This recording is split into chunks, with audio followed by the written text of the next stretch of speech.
There's a number I want to put in your head before we start.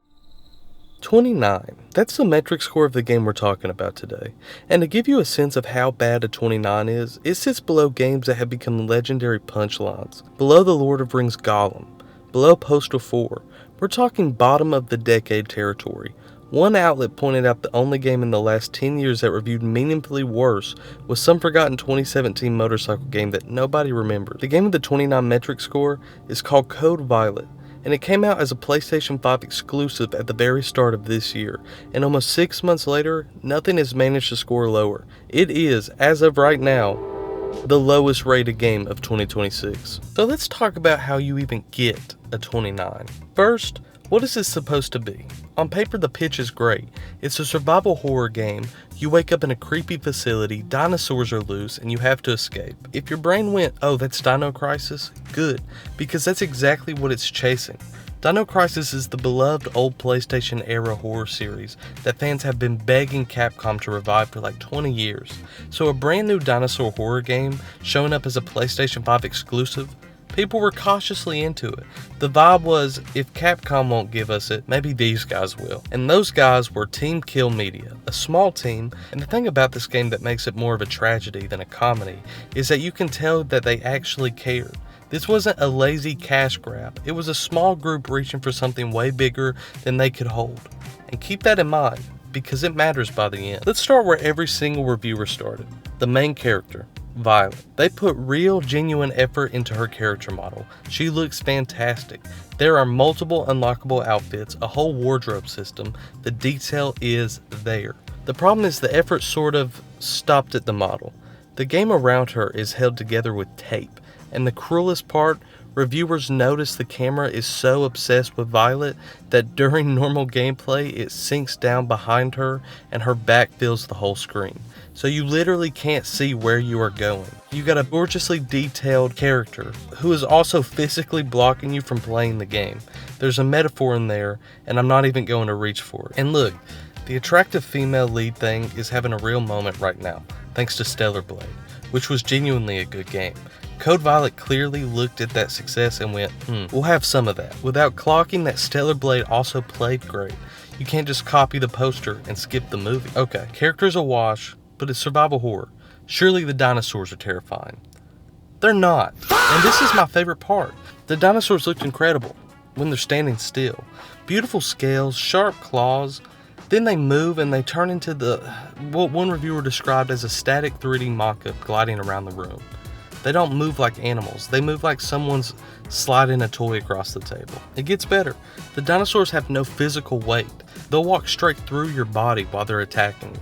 There's barely any hit feedback, so half the time you don't even register that you're taking damage. And these supposed apex predators are so aggressive and brainless that they sprint directly into your gunfire.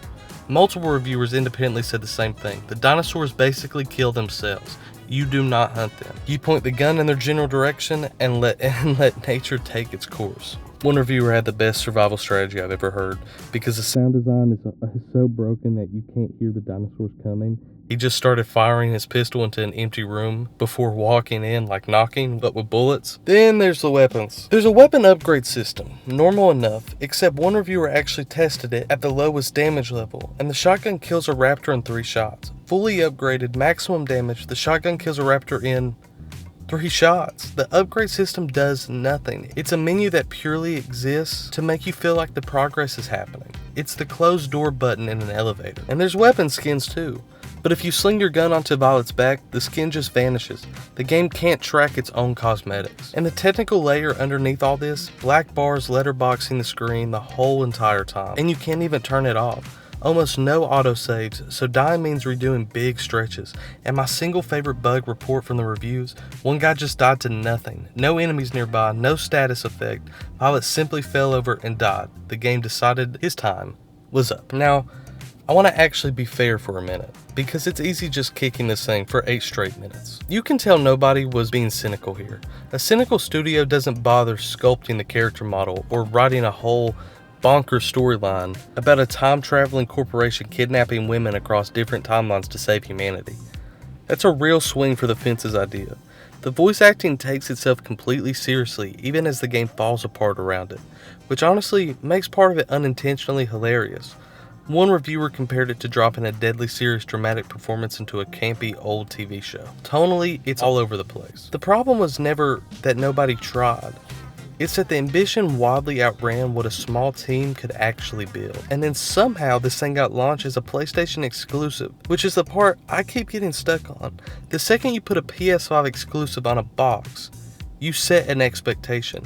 People expect a certain bar. Code Violet was a scrappy B movie wearing a AAA game name tag. So what do you actually take away from a 29 metric score? I don't think Code Violet is a villain here. I think it's a warning about expectations. A small studio that had a cool idea bit off 5 times more than what they could chew, and then got hoisted onto the biggest stage in console gaming, where every single flaw gets magnified. If this exact same game had quietly dropped as a $15 indie oddity, we would be talking about it completely differently, as a janky, ambitious, weirdly charming mess. Instead, it launched at premium expectations and it got buried for it. And there's the same lesson hiding in here that keeps coming up on this channel. Know what your game is actually before you tell the world what it is.